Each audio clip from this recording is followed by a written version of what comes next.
inspiration of this session comes from, let's say, two research projects that are crossing each other without knowing at the beginning, but then we realize it that are quite in line. On one side, with Hugh, we are looking into, we have worked also before in the blockchain DLT environment.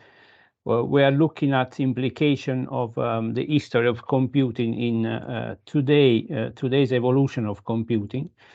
And obviously, when we see the evolution of today computing, we look at quantum. The other project that I'm doing in collaboration with Professor Ellen Lotto-Smith, she's the head of the Center for Innovation Management Research, is about understanding the dynamics of entrepreneurship in quantum technology in the UK. We have done before a piece of work looking at the role of cities, capital cities. So we had a comparison between London and Washington. Now we are looking at more a UK-wide, with also an idea to understand if there is a regional economic impact from the quantum community in various parts of the UK. So these two things are coming together and are coming together in our two presenters, really. The first one is Hugh, Lawson-Tancred, and he's, let's say, the history of computing DLT blockchain side of the story. And then we have Dr. Araceli Venegas-Gomez. She's a founder and CEO of QURECA. She will define better her company, but the things that I like about Araceli is that she knows everything about quantum. So for my research is quite a good support, and she has been a good supporter in the work I'm doing. So the objective of the talk is, first of all, to understand through the bit of history of computing, which are the non-technological conditions for an innovation in computing to happen. And we are talking about specifically about computers and computing. And then we, with that historic high, we look at the present, at the future. So this quest that there is towards quantum computer and quantum computing. And the first part, we will have Hugh, and on the second part, we will have Araceli. Each of them will have 20 minutes of time for discussing their slides. They both have a very nice set of slides. And then we will go towards the end to a Q&A for another, let's say, 50 minutes until 2 o'clock. So without further ado, I will go to Hugh. Hugh, will you move your slides, or shall I move the slides for you as you wish? I think I can move them. Great, great. Hang on, oops. Oh, I could do just not. Right, okay. Yeah, okay. So yeah, fine. 20 minutes for you. Thank you. Thank you. Saverio, could you give me a shout at 5 minutes too? Because I can't really, on the Teams, I can't see timing so much. So just let me know when I got 5 minutes to go. I will. Thanks very much. Great, thank you, and thanks everyone for coming. And I'm glad at least I can compete with Jeremy Hunt, if nothing else. So yeah, as Saverio so well explained, I'm going to try and tell you a little bit about the context of what happened around the time of Charles Babbage, and essentially ask the question why that didn't lead to a takeoff of IT in the 19th century, and whether the fact he didn't do so has any relevance to our debate now about quantum technologies and the next waves of computing. So yeah, to begin, I'm just going to ask everybody to guess, if they want to, when this machine started. What's the date of this? And normally I find that people answer somewhere around 1810, 1820, maybe, kind of that. In fact, this is a model, not a real object, but it's a model of something which in fact dates from 178 BC. It's a thing called the Antikythera mechanism, which suggests that in the 2nd century BC, the Hellenistic Greeks were in a position to start using complicated mechanical systems to try and do some kind of computation, and no one's really worked out what this is. It's been around for about 100 years. We've had this mechanism, but no one's really figured out exactly what it does. But that shows, even back then, there was the sort of makings of the start of a computational revolution. And yes, perhaps better known is Hero's so-called Elopile, his steam engine, which takes steam in the bottom of the pan and then sputs it through the spouts to turn the ball, and that is effectively converting heat into work to 1700 years before Newcomen and Co started doing it. So again, there, right in the ancient world, we have the possible, the material, some of the ingredients for an IT takeoff, which of course never happened. But obviously more plausibly, the first serious possibility we might have got an IT takeoff of information science was in the 19th century, and that's obviously what we'll be looking at. And yeah, I thought we would just look at the criteria you need to get something going. You obviously need to have hardware of some kind, something which is actually going to be able to crunch and process data. You need software, something to tell you how to do it. You also plausibly need electricity fairly soon, fairly nearby. You can't do it all mechanically for very long. You're going to need some means of transmission between your various computers, get some kind of networks going. You're going to need some kind of storage facility, and also, perhaps most importantly of all, you're going to need something you do with it. You're going to have some point in doing this whole exercise in the first place.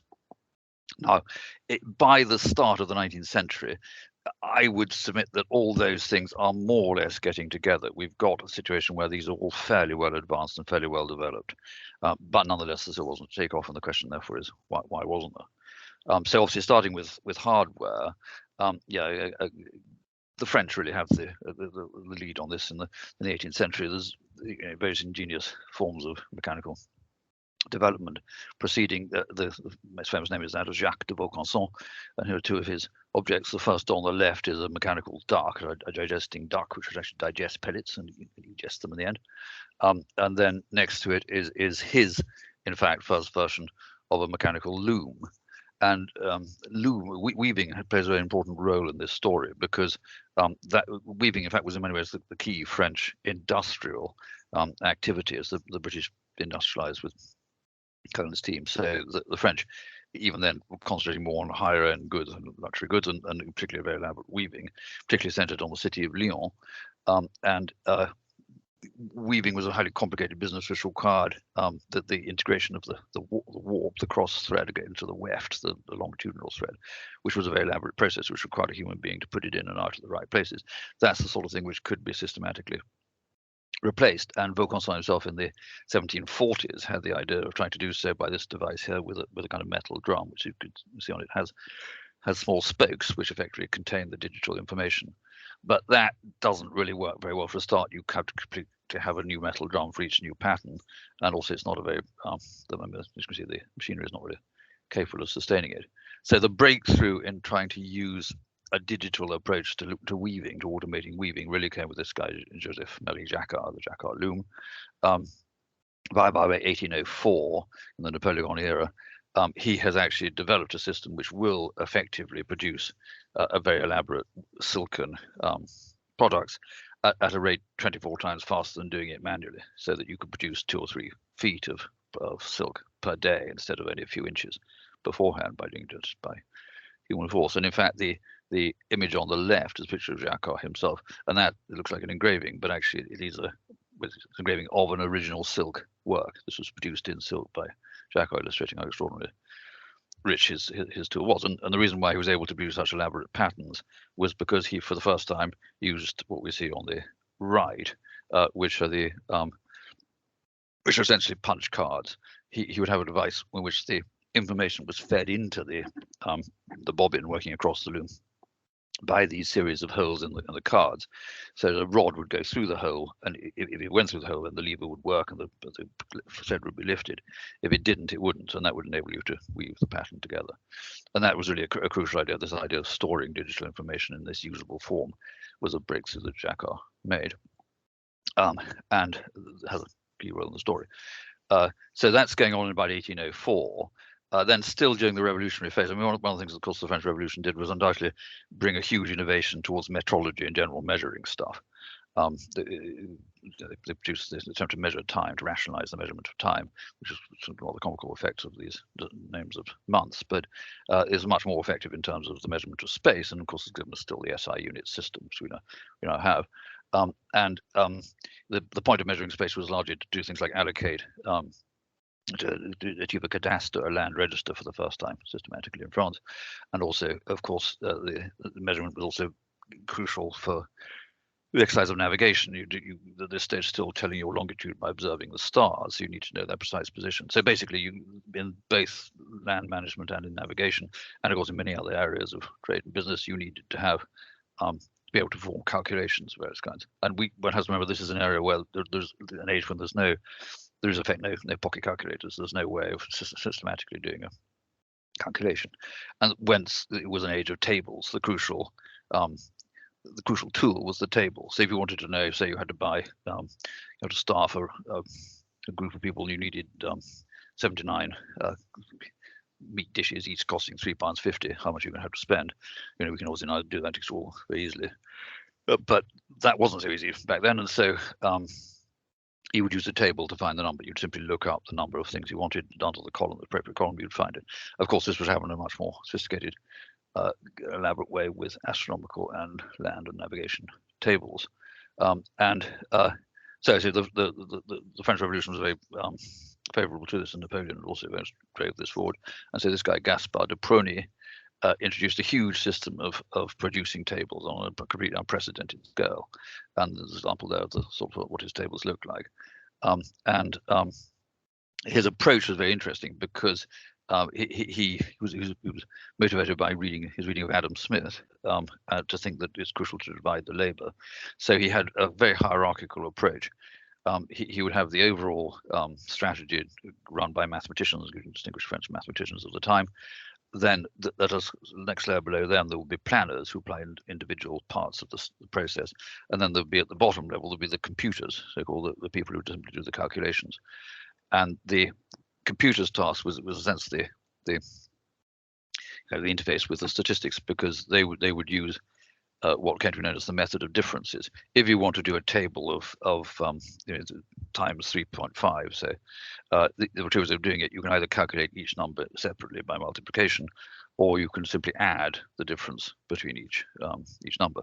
The latter is much simpler, but it has the problem that if you get one of them wrong, then the whole rest of the series will also be wrong. And this was a problem which plagued these tables. He said these tables had a vital role in navigation and trade and commerce, but they were systematically prone to faults for obvious reasons. I mean, clearly producing a table like that manually is extremely difficult. Human beings are very likely to go wrong, either in calculating it in the first place or in actually producing the printed out version of the table, which in many ways it often wasn't printed out, it was just left manually, because printing was another source of error. So de Prony's tables are in a sense the immediate precedent to our central hero of the story, namely Charles Babbage in England, because Babbage found himself working on astronomical tables in the de Prony style, and was in the business of essentially checking the way that the thing worked. Was you'd have two sets of computers, the human beings producing their tally, and if the tallies didn't match, then of course there's an error somewhere, so you had to match the tallies. But that's obviously an extremely inefficient way of doing it, and there are at least 4 sources of error in this whole process. The first of all, calculation by the computers themselves, who are not highly trained mathematicians. Then there is the transcription, actually writing down if you calculate it correctly, and then there's the business of getting it into type, and finally proofreading it, all of which are major sources of error and did bedevil tables at this time. And so Babbage's first invention in the 1820s was his so-called difference engine, which just does precisely what it says. It tries to be able to produce calculations of differences between elements in the column of a table. It's obviously, it falls in line with calculating machines which has existed for quite a long time before, going back to Pascal and Leibniz and others in the 19th century. But it is distinctive in that in 2 very important ways. The first is that each column, as it were, only needs to be entered once. You start the process, and then a whole systematic series of differences will be produced by the machine, and they're guaranteed to be right. There can't be an error creeping in at any point. So you can absolutely you can produce 50 or 60, 100 items for the table at one stroke, with the human being only being required at the start. Effectively, that's the sort of top layer of de Prony's system. All the computation below it is done automatically. And in addition to that, Babbage actually would make the machine itself print out the results. This was the idea of the difference engine. He did build a prototype, And that's the prototype, which in fact, of course, has been in the late 20th century, was rebuilt and now sits in the Science Museum. That does indeed work, but it has a much more limited scope than the whole invention that Babbage was hoping to deploy, which went through its 2 stages, the first and second stage. And this was funded by the British government. This was a highly expensive exercise doing this. And though Babbage was a wealthy man, he couldn't afford it himself, so it was funded by the government. And in due course, the government lost patience and pulled out. So by the 1840s, having spent 20 years or so trying to develop this, the plug was pulled, and in fact the investment was stopped. So the difference engine, the difference engine was never built. But by that time, already by the early 1840s, Babbage had moved on to his next project, which is in fact really the start of the first computer. The difference engine is plausibly not a computer, but the so-called analytical engine that followed it, at least conceptually, was a kind of computer. This is a we don't have, unfortunately, we have many drawings from Babbage, but we don't have any, of course, any of the structure itself. This is an image put together by the cartoonist Sidney Padua to suggest what we think it would have looked like from Babbage's drawing. First of all, of course, it would have been absolutely enormous, it would be huge, and secondly, it is essentially the structure of a von Neumann computer. The blue, whichever let me read the thing, is the store, i.e., the memory. And then the red front, is the mill, i.e. effectively the CPU. So the CPU would proceed to perform calculations, put the results into the memory, and extract them out as and when needed.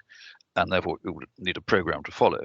And in fact, you can perhaps see on the bottom of the red section, variable cards and operation cards and number cards. The locations of the items in memory will all be input into the machine using cards. And these were essentially the Jacquard cards. So this is how Jacquard's innovation impinges on Babbage's work. He never actually built this, but he did clearly understand that you could use the Jacquard cards to produce this, to achieve this result. So essentially, it would operate like a modern von Neumann computer, but of course entirely by mechanical means, devices. How whether or not such a thing could ever possibly have worked, of course, is an open question. But that was certainly the concept. And this idea he also floated at the British government, but although Robert Peel was sympathetic to this sort of development, there was no question of the government snapping up any more for Babbage's ideas. He was in some ways, he was unpopular anyway within the Royal Society and the scientific establishment, and so that never got very far in Britain. And interestingly, Babbage then turned to, in fact, the school in Turin, which had a distinguished mathematical tradition throughout the 19th century, starting with Lagrange and ending up with Giuseppe Peano. The guy in the centre, Giovanni Plana, contacted Babbage, having read about his work, and said he was interested in hearing about it. And Babbage went down to Turin and gave a lecture on this. And the Piedmontese weren't in a position to pay for this anymore. The British government were. But the result of this was that one of Plana's pupils, Luigi Menabrea, wrote up a French version of what Babbage had said. So the description of the machine as given by Babbage was presented by Menabrea in French. And that then led, a crucial element of the story, to the involvement of Ada Lovelace. She'd in fact already been working with Babbage earlier on, but in the early 1840s, she translated into English the Menabrea's French account of Babbage's talk, originally in English, and in addition to translating it, which effectively is Babbage's version as presented by Menabrea, she also added various notes of her own. And these notes in a sense are her most central contribution, because the annotations, the commentary greatly exceeds the length of the original text and contains a number of extremely interesting suggestions for how this machine can be used, including effect, the first, which is usually thought to be the first computer program, this thing on the right. It's very easy to see, but this is a way of calculating Bernoulli numbers, useful for calculus, and it will work if it's applied to it was used on the analytical engine. It would actually achieve its result. And more generally, in her commentaries, she makes a number of remarks which clearly suggest he's got the notion of a general process of digitalization of information. The analytical engine might act upon other things beside number, were objects found whose mutual fundamental relations could be expressed by those of the abstract science of operations, and which should also be susceptible of adaptations to the action of the operating notation and mechanism of the engine. Supposing, for instance, that the fundamental relations of pitched sounds and the science of harmony and musical composition were susceptible to such expression and adaptations, then the engine might compose elaborate and scientific pieces of music to any degree of complexity or extent. So the basic idea of software has really arrived. So by the time we have the analytical engine, we have the concept of hardware, and we also have the concept of software generally to be used on it, in embryo at least. And yeah, so those two, we can tick those two boxes for what was going on by the end of the first half of the 19th century. Yeah, also in terms of electricity, because this sooner or later going to have to move to electricity. This is also making very rapid developments. I mean, a crucial stage was, of course, Volta discovering essentially the battery, the ability to produce electricity by chemical means rather than just simply bioelectricity, as before. Then Ørsted in the centre comes along and discovers that electric currents produce magnetic fields, which Faraday then regulates and explains in greater detail. And that, in the invention of the discovery of the nature of the magnetic field around an electric current was crucial for the idea that electric currents could carry information, which was first exploited, of course, with the concept of the electric telegraph, which again by the 1830s, 1840s is really pretty much developed. There had been attempts actually even very on the Spanish Catalan scientist Francesco Salvi Campillo had already conceived the idea of an electric telegraph as soon as the battery became available, which was really crucial, the source technology. But he could only rely on electrolysis. So the signals had to be produced by bubbling hydrogen essentially out of water. And the only effective way of doing this on scale is to use the magnetic field to move a dial of some kind. So, which is fully understood by these guys, Wheatstone and Cook and Wheatstone on the right in Britain, and also, of course, by Samuel Morse over in the United States, who pioneered both the various forms of hardware telegraphy, and also, crucially, of course, the idea that you could, instead of trying to communicate whole words and letters in natural language, you could convert them into code, and that would be a universal code, which greatly facilitated the transfer of messages. So you've got a transmission system getting going. You've got the electricity, the move to electricity is on its way. You've got a transmission mechanism. You've also beginning to get the idea of memory. This took a little bit longer. This really comes in arguably for the first time with Herman Hollerith in the United States, of course, ultimately the founder of IBM. His breakthrough was to say, well, look, to address the problem of the census in the United States, which is a difficulty because the information was extremely diverse and extremely widespread and hard to get hold of. And the Americans were already by the 1880s finding out that their 10-yearly census couldn't be collected in time before the next census was due. And that problem was solved by Hollerith through his calculating machine for the 1890 census, which essentially relied on using cards now, not to run the program, but to contain the information such as the source. So the recorded information will be held as cards and put into card form, and of course could be used, printed out as necessary. So the notion of an integrated memory was pretty much present, at least by the end of the 19th century. And yes, in terms of applications, I mean, of course, there are many ways in which computing technology could have been used, of course, both for sort of administration, but of course, British Empire going up this time, and then the Piedmontese unifying Italy and so on. So all these things could have been required, benefited from computation, but perhaps particularly in the area of science, and in particular the area of astronomy.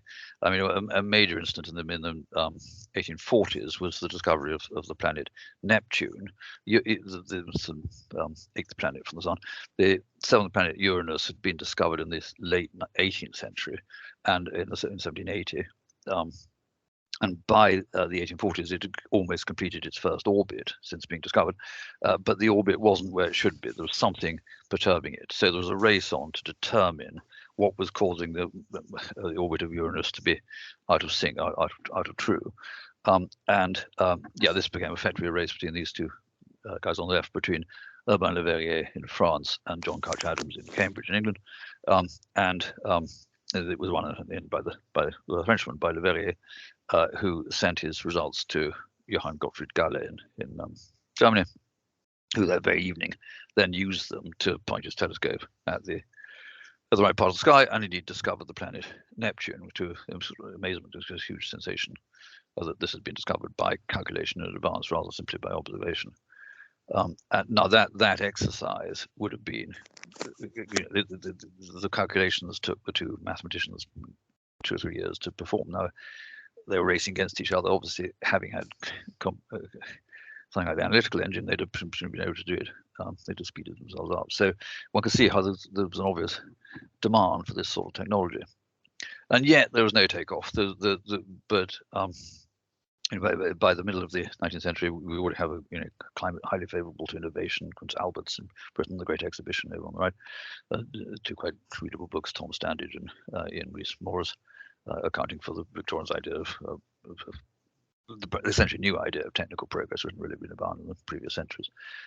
But nothing actually happened, or certainly it took a century or so before, of course, computing fully dawned. Yeah, if we try and ask why that is, if all the other ingredients are there, why doesn't it happen? The most plausible answer, it seems to be, we think nowadays, is that there's something wrong with the networks, and this is very much STS, science, technology, and society, sociocultural factors. Something's going wrong with the networks here. We're not getting the right people talking to the right other people about the right things at the right time to get stuff integrating and get ideas to move forward. So the networks are distorted in various ways. And it's quite interesting to think in what ways they are distorted, and this is something perhaps we could still learn, maybe not. The first is that nationhood is not a significant distorter of scientific networks in the 19th century. Scientists from different nations within Europe and America, of course, confined to exchanged ideas and talked to each other and collaborated in a pretty satisfactory way. So there was pretty much a republic of letters, so to speak, among scientists across Europe, and ideas were exchanged. So that wasn't a distorter. Gender obviously was, of course, to some extent, they're not an absolute distorter. Of course, there were distinguished female scientists, notably in Britain, but also elsewhere in Europe. So, but of course, they were only, as well admitted, if they met the third criterion, that of class. And of course, class structure did exclude large numbers of people from having involvement in scientific networks, though not everybody. There were people like, say, Davy, for instance, who moved from a relatively humble background into the scientific establishment. So none of these things absolutely explain the failures of scientific networks.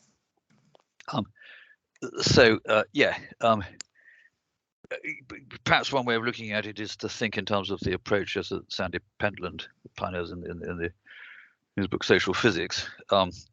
We try and, which we can now of course start doing by in our digital world, we can look at who talks to who when and how that actually produces an effective flow of ideas.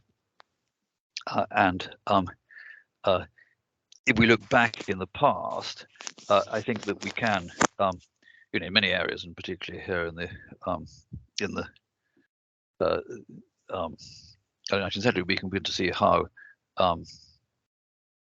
how idea flow is suboptimal in various ways, and in particular, I think we can look at the distinction between, to use the language of the time, the philosophers and mechanics.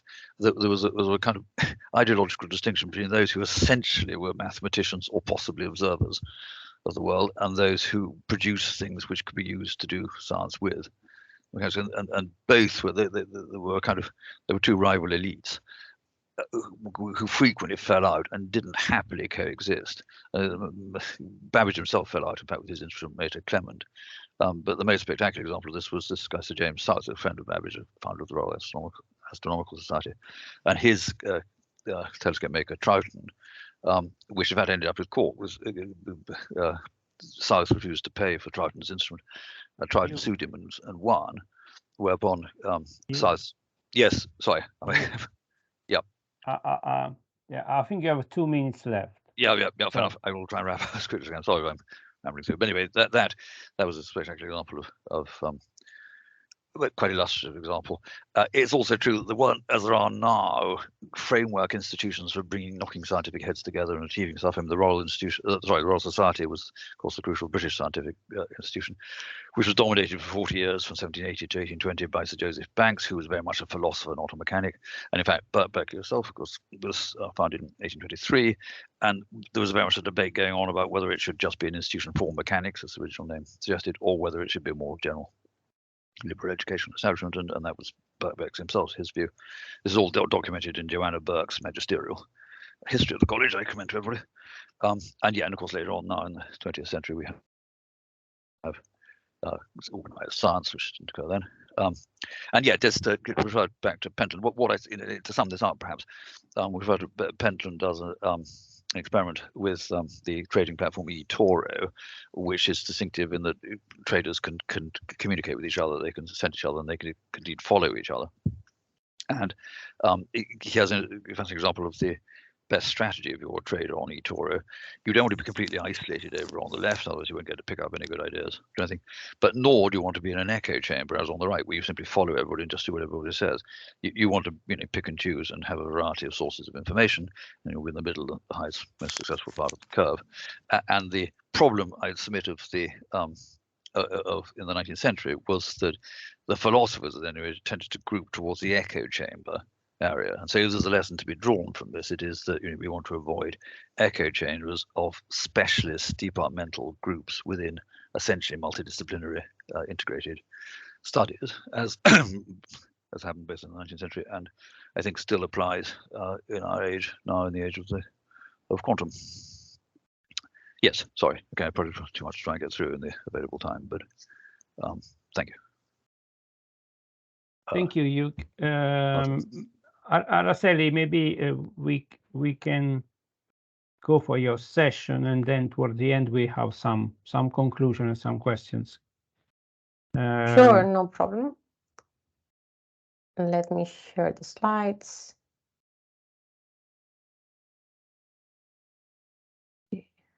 Can you see them? Presentation mode coming? It is coming, yes. Okay. Here we go. Perfect. Thank you. Thanks, Saverio, for the opportunity for being here today. I'm going to give now a bit of an overview about all what people are talking about, this quantum technologies, this quantum computer. So it's going to be really this kind of a very general intro to that. And I just hope that it's like a hook. If you want to know more, just get in touch later.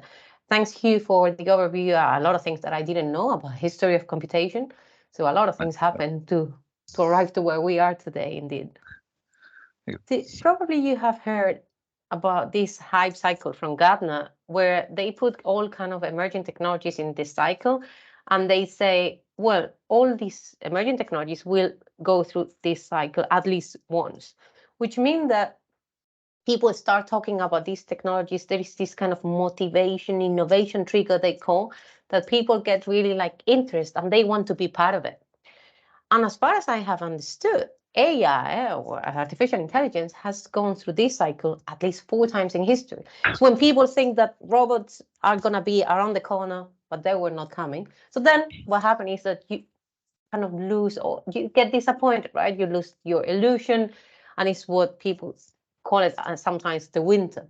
So with quantum technologies and quantum computing in general, we are in this kind of innovation trigger phase where people are excited, they want to know more. People want really to be on it, and we don't know what is going to happen, but it might be that you have heard that a winter might come at one point if the technology is not there around the corner. And it's not going to be in 1 year available, but we need to understand that we are in this phase, which is really important for all emerging technologies. Now, anything that is going to be a new technology coming, and we have seen for classical computing, all these machines, all these people thinking about computation somehow, or just simple calculus, they couldn't imagine that we were going to have these, right? I think we are in this kind of a era with quantum where we think what it's going to be, but we really don't have the picture. We don't have the crystal ball to say quantum is going to revolutionize in a way that is going to affect in this or the other way. It's going to be disruptive. It's going to affect our businesses, our social life, but we still don't have the details how this is going to happen. Now, if we look at the ecosystem of how any emerging technologies work, you have the science kind of gets developed into a new industry. Industry will use the science. Government policymakers will understand or try to understand the science to put money into it. And then the general public and people all over that are getting involved in this ecosystem. What is happening with quantum is that, not even anymore about computation here, but quantum in general, is that every time that you mention quantum, people either get scared or they get really, really excited, but they really don't understand what quantum means. So it's very, very hard that all these stakeholders in the ecosystem really understand why it's so important, why they should care about putting money into the science to create this new ecosystem. I'm pretty sure that you have heard about these quantum phenomena that are really the basis of a lot of technology. I'm not going to go into physics here. I'm just going to mention that all these phenomena that we know that how they work at the fundamental level, this is at the scale of quantum, remember, everything that is very, very small, all this control of these features, of this phenomenon, makes the possibility to engineer new science. Now, quantum technology is not new. We have a lot of technology all around us that is based on quantum phenomena. We have computers, as we have heard, where we have transistors with a lot of electrons going through it. We have lasers with a lot of photons going through it. We have the magnetic resonance imaging, where we are looking at all the spins from the water molecules in your body. Now, the difference when we are talking now about this new quantum technologies ecosystem is that in the last years, scientists have been able to control only one particle, one photon, one electron, one atom, and that control of the features at the quantum scale makes now the rise of a new technology that is called second quantum revolution, quantum 2.0, etc., etc. And of course, computing is a huge part of it, but I just want to mention that when we call quantum technologies, computing is just a part of it, because we have quantum communications, we have simulation and imaging, and we have sensors. These are different technologies based on that control of the quantum features. But since here we are really focusing on computing, I wanted to give you at least the very special concept of qubit that you might have heard. I understand that all of you understand classical computation. You know that everything in a classical computer works with bits, that they could be 0 or 1s. It could be a lot of zeros and a lot of ones together, but it's going to be just that array of zeros and ones, right? You will have always one possibility, one array of numbers, 1 0 or 1 1. When we have the concept of a qubit, because of this concept of superposition from the quantum scale, everything can, until you don't measure, if you remember that from your physics degree or from the physics school, until you don't measure something, an electron is in every position possible until you actually measure. So that kind of probability to be in every position possible is what the rise of quantum technologies in general and quantum computing. Now let's go to the concept of quantum bits. Instead of being 0 or 1, it could be close to 0, it could be close to 1, or anything in between. As people say, it could be like at the same time 0 and 1. What you really say is that, as you see here in the block sphere on the left-hand side, that vector could be closer to the up direction, that is 0, or closer to 1. And that means, as you see here in this formula, it could be any superposition between both. Now, let's imagine that you have 2 qubits. Each of the qubits could be in any superposition of being 1, 0, and the other one, 1. So you will have 0, 0, 0, 1, 1, 0, 1, 1. So if you have 1 qubit, you will have 2 to the power of 1 is 2 possibilities, right? If you have 1,000 qubits, 2 to the power of 1,000, that's huge. Now let me give you an example of a problem how this powerful quantum computer is shown. Imagine you want to send a parcel from point A to B. In classical computing, every time that you want to calculate a possible route, you will do one, and then another one, and then another one. And of course, you can do 100,000 routes and say this is the fastest one, but you could do infinite ones, and that will never be possible, right, with classical computers. With a quantum bit, if you have the possibility, if you have only 2 qubits, every time that you make the calculation, you will do 2 calculations at the same time. If you have 2 to the power of a lot of qubits, you have a lot of different routes that you're calculating at the same time. And that's really the powerful, why the quantum computation is going to be so powerful. It's going to give you that advanced power in computation, in calculus, and also the possibility to attain problems very complex problems that we cannot with classical computing. just a little bit, I'm not going to go into details, but we are still far away from having quantum computers everywhere. But we know that we are going to have different eras. Just one more thing. We know that in order to have a powerful quantum computer that is perfect, this qubit should be perfect. But we are talking about quantum mechanics. Things are not perfect because, remember, as soon as you measure something, as soon as you touch it, it's going to be declared, and then it's going to have a lot of errors, right? Right? It's like you cannot really measure any more accurately. So right now, we have some qubits that are not perfect. We expect that in some years, we will have more qubits that are a little bit less noisy, that are a little bit more perfect. But we are far away from having a lot of qubits that are perfect. That's why these three kind of steps in the development of quantum computers. I'm not going to go more into the science. I just want to tell you that if we think about developing science in general, from identifying that an opportunity is coming and then putting money into it and then developing a new market, we are really in the phase where we are going from this basic science into developing a new market. We are in that, and we just moved a little bit from basic science in the last years. It's not like, again, in 2 years, we are going to have quantum technologies everywhere.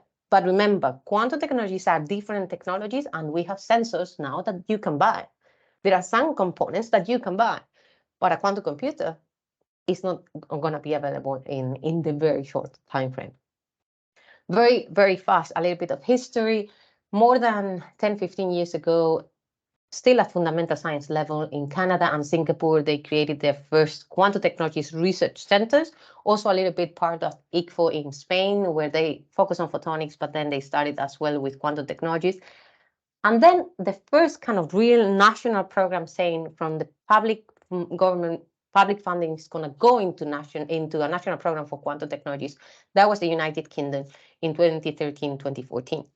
And I just heard yesterday, I don't know if you have seen it, but today we are going to hear of a new strategy from the UK on 2.5 billion for quantum technologies, which is huge. But let's go through history. In 2018, the European quantum flagship and then the US national program were launched. That was kind of the trigger. Everybody started to talk about quantum technologies. And then during the pandemic, it was almost every month that there was an announcement of a country saying, I'm going to put my public funding into a quantum technologies program. 2020, 2021, 2022, and this is our last update, where we included Brazil as the last country. I'm really proud because before it was like South America was totally great. And I have heard of another one in Southeast Asia as well that is putting some money. So it's huge, as you can see here. I think governments are aware that there is an opportunity for quantum technologies. And it's not a race between US and China, as a lot of people are mentioning. It's an ecosystem, it's a global ecosystem. More numbers, I'm going to go fast if we want to have the discussion, but there are startups everywhere. And I'm not talking here about the IBMs and the Googles. I'm talking about spin-outs and startups that have been created for quantum technologies in the last years. We have our own database. We're updating that every week. And it's crazy here. You can see in some countries where you will never imagine that there is a startup, there are startups. See, a lot of people are really thinking about how to move forward from academia or developing specific use cases. So it's really, really interesting how this is developing. And of course, one thing is regional, but the other one is it all quantum computing? Well, as you see here, it's a big chunk quantum computing because you have the people working just on the software, some people working just on the hardware, and some others working on the end-to-end solution. Some others, of course, they are working in some components. So almost half of all the startups right now in general are really working somehow in quantum computing. But we have a lot of other startups around the world working on other solutions. And remember, enabled technologies is a big part of it that is also very important because we talk about components, lasers, cryogenics, and companies sometimes are consolidated, but now they go into quantum as part of their strategy. This is just, I think it was really nice, since we are talking about quantum computing mainly. I think here you have a very interesting landscape of companies around the world. It's not exhaustive, but it gives you a very good idea of some companies around the world working, even end users working on quantum computing. The media has a lot of power, as you know, and there are a lot of things out there. I started, my background, I was in industry, then I moved to academia, and it was all this beginning, as I mentioned, of the boom of quantum technologies. And I wanted to understand what was in the media and how we could translate that in an honest way, not from a researcher mindset, but anyone who will read something in the media should understand whether that is true or not. And of course, there are a lot of things that are not very accurate, let's put it this way. One of the things is sometimes it's very alarming, right? You hear about this new technology and you're like, oh, all our security is gonna be at risk. What can we do? Well, we know that there is a risk, but we also know the solution, which is also quantum. But what I wanted to touch upon, and I think Saverio mentioned to me that I should go into that a little bit, is that we have been discussing this in the last years. We know that anything that is an emerging technology like quantum computing that is going to be disruptive is going to be really unpredictable. And in order to not to repeat what happened in the past, as you see here in the middle of the picture, we should be able to identify the risk and opportunities, but also have a mitigation plan, which sounds really, high level. Who is going to be doing that? But policy has a big role on that. And in order for policymakers and government to be able to understand what to do, the information that they receive has to be accurate enough. That's why I was mentioning that there are a lot of things out there, but they should be able to identify whether it's true or not.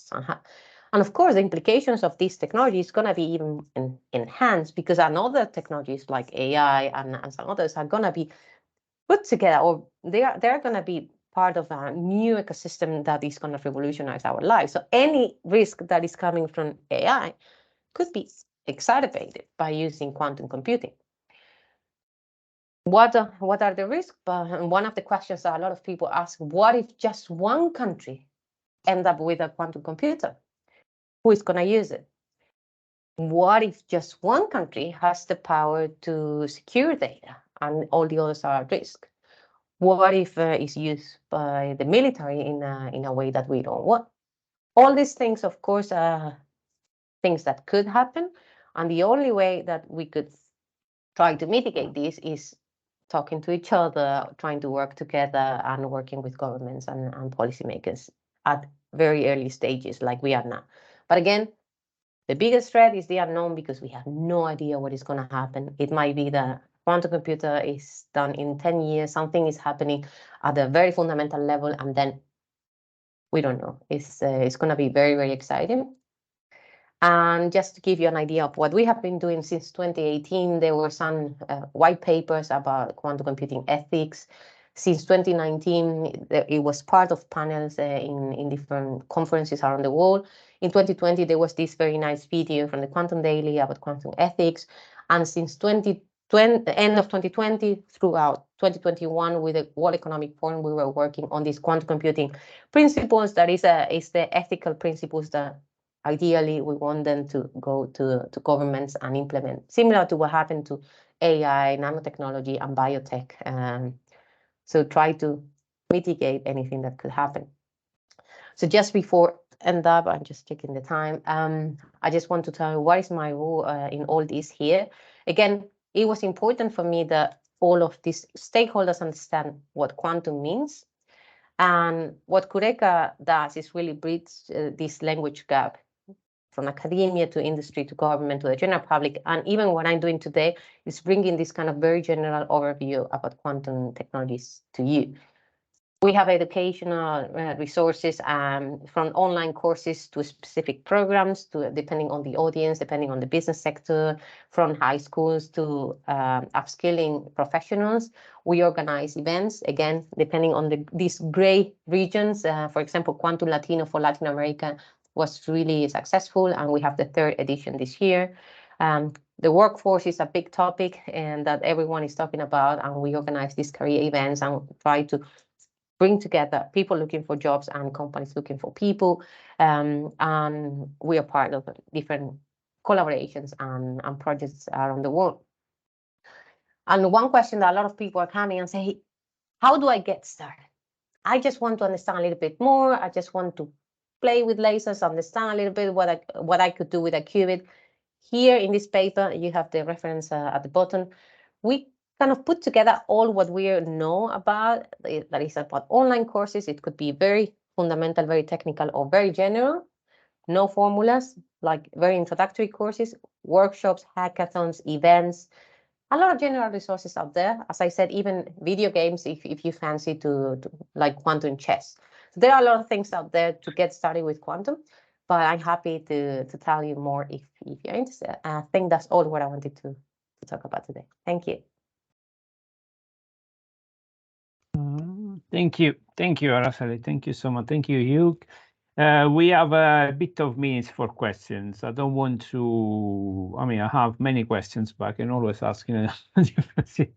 If anyone from the audience has some questions, please feel free to tell us or write on the chats. Otherwise, I'm going for the first question to break the. I read about the news from the UK government this morning, and I wonder what do you expect?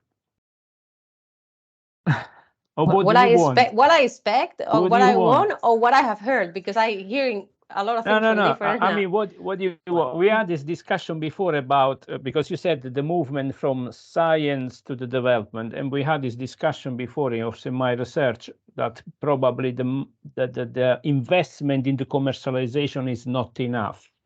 So I wonder if we had the discussion yesterday with some other people. Workforce, not because it's the core of what I do, but it's a big topic, as you probably have heard over and over again. Oh, we need education, we need skills. There's no funding, or there was no funding so far for that. Commercialization premises, the fact that some companies maybe need something from others. There are a lot of things that we mention over and over again that we need. We don't need more money into the basic science, right? We need to go out of the lab and make a business out of it. But that's how I see it. Okay. I have a question on the chat from Jeremy Galpin. Who's ahead globally currently in your, I mean, how do you measure that is an interesting question too, but some people always say, oh, it's China because of the investment. The number that you saw about China is accurate or not, nobody knows. They are ahead in some technologies, like quantum communication. They have done the first communication using satellites in 2017. But in terms of other technology, it really depends. Just quantum computer, there are different hardware solutions, as you might know. There are superconducting circuits. There are different companies around the world working on that. So if there is one in the UK working on silicon quantum computing, another one in Australia, who is ahead? It really depends. So I think it's very hard to say by country, it will be this one or the other. It will really depend a lot on the technology we're talking about, in particular, like sensing. I think in sensing, Europe is ahead in comparison with US or China. Communication, it could be China, and computing, so far, maybe because of the private investment, could be US. But I think it's going to change. Okay, maybe another question for me. So the networks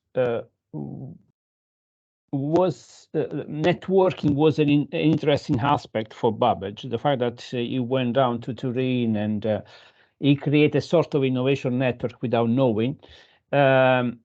I was wondering if you can comment on the actual value of networks in quantum technology. I mean, the UK in the previous iteration, we had the hubs, which is supposed to be a sort of networks of innovation among players, academia, and so on. Well, again, what do you expect how those will evolve? Should we look more at international collaborations, therefore international research networks, international commercialization networks, or maybe we should be more inwards? Well, what is your view? Yeah, I don't know if Hugh wants to add anything, but to be honest, look at the map. It's like I don't think we are going to go anywhere if we don't work together. That's really how I see it. And even in our business, we work together with people over and over again. It's like we have a particular project, but we bring others. It's like there's no way that there is this sovereignty at the moment or at one specific country. That's why even at this quantum industry consortia that we have heard in different countries, they work together at one point. There are a lot of things like export control. What if the skills are in one place? What if the supply if one part of the supply chain comes from a particular country? If you don't have it, it's better that you just take it from somewhere else than trying to produce it yourself. There was I always remember this from a small country in Asia, and they came to us and, do you think we should build our own quantum computer? And I'm like, that's stupid.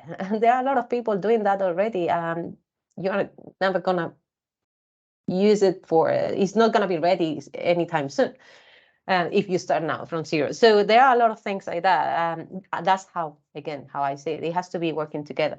I thought that when you said networks, you mentioned quantum networks, but even so, the communication in general, if we're talking about satellites, you cannot restrict that the communication is going to be within a particular nation. Yeah. Okay.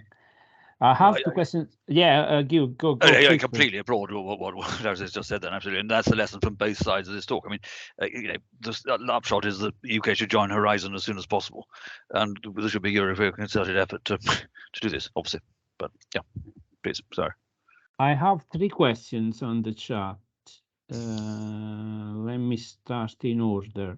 So the first one is from Lawson-Tancred. Where in society has quantum been most successful so far, if quantum computing is still in early development? In society? Let's say, let's talk about applications maybe. I mean, there is a decent use in secure communications. Yeah, there are some quantum random number generators that are used in some specific mobile phone brands using 5G. There are, in terms of quantum computing, there are a lot of use cases. I wanted to put a slide, but I was like, that's maybe too much. But really, a lot of different industries are now working towards understanding the implications and applications of quantum computing to the problems. At the end of the day, it's any difficult problem that you have, you try to see whether you can do it better with a quantum computer. It could be develop a vaccine, it could be optimization for logistics. But it's kind of trying to see whether there is that advantage and work on it to have the algorithm ready once we have quantum computer ready. Then in terms of sensing, people have been using quantum sensors for gravimeters, radiometers. There are very interesting projects for magnetoencephalography, things like that. So that's kind of probably the closest to society. The other things, I don't think we are, as kind of a lay audience, we are not going to see it maybe very soon, but it's going to be part of our society in one way or another, even if we don't want it. Okay, if you don't mind, stay for 2 minutes more. Maybe we can ask this follow-on 2 questions. I mean, the first one is kind of classical for quantum community. I mean, from GTS Vora, I mean, how can we have effective cybersecurity if quantum computing will be able to crack our current procedures? That goes a bit under the because we have the solution already. We know that the problem is going to be quantum, but the solution is going to be quantum. We have either using hardware that is quantum key distribution, that it will be a solution to what we have right now, the infrastructure that we have right now for cybersecurity. That could be one way, or the other one is just using another algorithms for our security procedures. So now is RSA. We know that a quantum computer could break that mathematical problem. Let's just do an algorithm that we know that quantum computers are not going to be able to break soon. NIST and a lot of people are involved in this. So it's QKD or PQE as the 2 solutions for that. Okay, I think we stop here. I have another 2 questions, but it's 2 or 1. Maybe what I'm going to do from the question from Joe Magnani and Sasha Lazarevich, I'll take this question out and then send to them a response, if you don't mind, because we are out of time. So thank you, Araceli, and you for your contribution was great. I hope we share with you a bit of excitement about this historical from history to today and the future. And thank you to the audience to be with us. And Ellen, thank you so much for hosting another session with me, even if as a chair, with Araceli and Hugh. Thank you. Well, thank you for sharing. Thank